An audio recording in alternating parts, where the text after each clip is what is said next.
দর্শক, ইতিমধ্যে আপনারা জেনেছেন ভারতে একটা বিতর্কিত আইন পাশ হয়েছে। এটা ওয়াকফ বিল, যেটা সংসদে পাশ হয়েছে।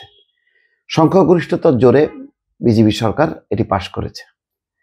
এটা পাশ হবার পরপরই যে ভারতের এত গর্ব, হ্যাঁ, সংখ্যালঘুদের অধিকার, সংখ্যালঘুদের উপর হামলা, তাদের মর্যাদা রক্ষা নিয়ে যে ভারত এত হইচই করে বাংলাদেশের বিষয় নিয়ে, সেই ভারতের মাটিতে এখন সমস্ত মুসলমানরা আন্দোলন করছে, মিছিল করছে, বিক্ষোভে ফেটে পড়েছে এবং তারা সুপ্রিম কোর্টে মামলাও করেছে। কলকাতা থেকে শুরু করে দিল্লি পর্যন্ত সমস্ত জায়গায় মুসলমানদের বিভিন্ন ধর্মীয় সংগঠন বা ইন্ডিভিজুয়াল মুসলমানরা একত্রিত হয়ে তারা প্রতিবাদ বিক্ষোভ করছে। কেন? আপনারা জানেন যে এই ওয়াকফ সেটা হচ্ছে ওয়াকফ সম্পত্তি।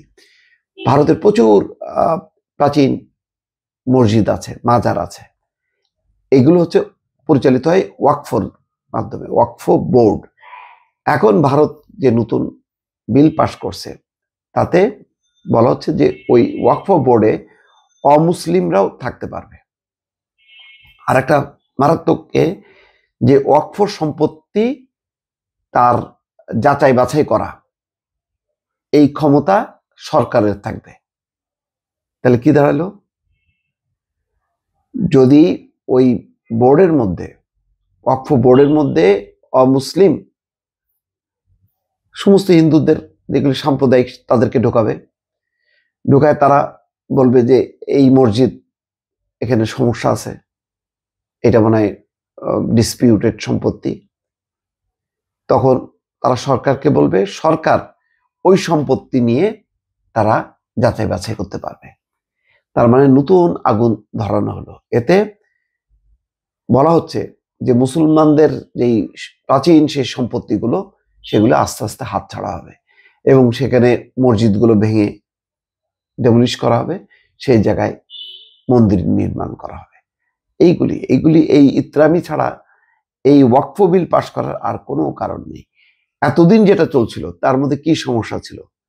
সেখানে মুসলমান নেতারা, এমপিরা রীতিমতো চিৎকার করেছে, কান্নাকাটি পর্যন্ত করেছে যে এইটা আমাদের অধিকার, আমাদের এই অধিকার নষ্ট করো না।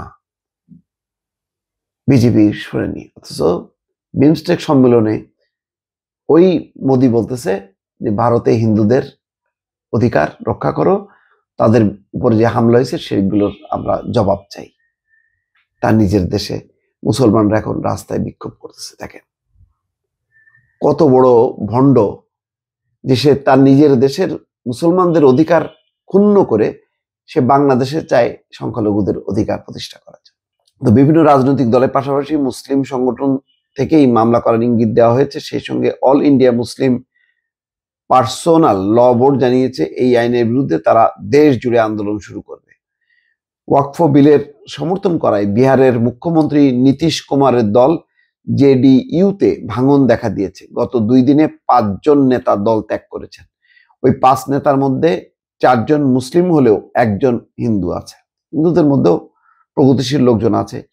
রাজু নায়ার নামে ওই হিন্দু নেতা তার পদত্যাগপত্র লিখেছেন, দলের ভূমিকায় আমি হতাশ, এটি আরেকটি কালো আইন। মুসলিমদের উপর অত্যাচার এবং অবিচার এতে আরো বাড়বে, কমবে না। এগুলি যা যা করতেছে এগুলি সবই হলো আরো মুসলমানদেরকে কোণঠাসা করা। দেখেন এইটা জানে বলেই কিন্তু মার্কিন একটা সংস্থা ভারতের গোয়েন্দা সংস্থা রকে নিষেধাজ্ঞা দেওয়ার সুপারিশ করছে মার্কিন সরকারকে। আর তারা বাংলাদেশের সংখ্যালঘুদের অধিকার চায়। বিহারে জেডিইউতে অসন্তোষ আগামী দিনে ঘোরালো হয়ে উঠতে পারে। এই বছরের শেষে ওই রাজ্যের বিধানসভা ভোট জেডিইউ মুসলিম ভোট না পেলে তা নিশ্চিতই বিরোধী শিবিরে জমা পড়বে। তাতে বিজেপির ক্ষতি কতটা হতে পারে সেই ভাবনা রাজ্যের শাসক দলের মধ্যে রয়েছে। বিজেপি অবশ্য বারবার বলতে চাইছে এই আইন মুসলিমদের ধর্মাচরণে বাধা হবে না, এই আইন মুসলিম সমাজের মঙ্গলের জন্যই করা। বিরোধীদের উৎসাহ এবং জেডিইউতে অসন্তোষের পাশাপাশি কোমর কষতে শুরু করেছে বিজেপি। উত্তরপ্রদেশের মুখ্যমন্ত্রী যোগী আদিত্যনাথের সরকার ইতিমধ্যেই নির্দেশ দিয়েছে যেসব সম্পত্তি ওয়াকফ আইন হওয়ার আগে নথিভুক্ত করা হয়নি তার তালিকা প্রস্তুত করতে। মানে ওনারা এখন জোশ পেয়ে গেছে। ওয়াকফ বিলের উপর ভোটাভুটির সময় বিভিন্ন রাজনৈতিক দলের অবস্থান স্পষ্ট হয়েছে। যেসব দল এতদিন এনডিইউতে যোগ না দিয়ে বিজেপি নেতৃত্বাধীন কেন্দ্রীয় সরকারকে সমর্থন করেছিল, তাদের অবস্থান বদলেছে। বিজু জনতা দল এবং ওয়াইএসআর কংগ্রেস দলবদ্ধভাবে মোদী সরকার এই উদ্যোগকে সমর্থন করেনি। দুই দলের কেউ কেউ সরকারকে সমর্থন করলেও অনেকেই ওয়াকফ বিলের বিরুদ্ধে ভোট দিয়েছেন। এই দুই দল সংসদের কোনো কক্ষে দলীয় সদস্যদের হুইপ দেয়নি। দুই দলই সিদ্ধান্ত গ্রহণের ক্ষমতা সদস্যদের উপর ছেড়ে দিয়েছিল। এই বিল একদিকে যেমন নতুন এক মেরুকরণের সম্ভাবনা জাগিয়ে তুলেছে, তেমনি ছাড়া ইন্ডিয়া জোটকে ঐক্যবদ্ধ করছে, বিরোধী জোটকে ঐক্যবদ্ধ করছে। কোনো একটি ইস্যুতে ইন্ডিয়া এভাবে আগে জোটবদ্ধ হয়নি। আগামী দিনে এই সংঘবদ্ধতার পরিণতি কি হতে পারে সেদিকে বিরোধীদের সতর্ক দৃষ্টি রয়েছে। একই রকম বিজেপি দেখতে আগ্রহী এই আইন ধর্মীয় মেরুকরণকে আরো দৃঢ় করে কিনা। তো যাক, এখন আপাতত নজর সুপ্রিম কোর্টের খুব একটা যে লাভ হবে এটা মনে হয় না। তারা বিজেপির সেন্টিমেন্টকেই হয়তো ধারণ করবে, কিন্তু এখানে একটা ধর্মীয় বিভাজনটা, রাজনৈতিক বিভাজনটা মানে আরো শার্প হলো। এতে অন্তত এই ইস্যুতে বিরোধী জোট ঐক্যবদ্ধ হলো।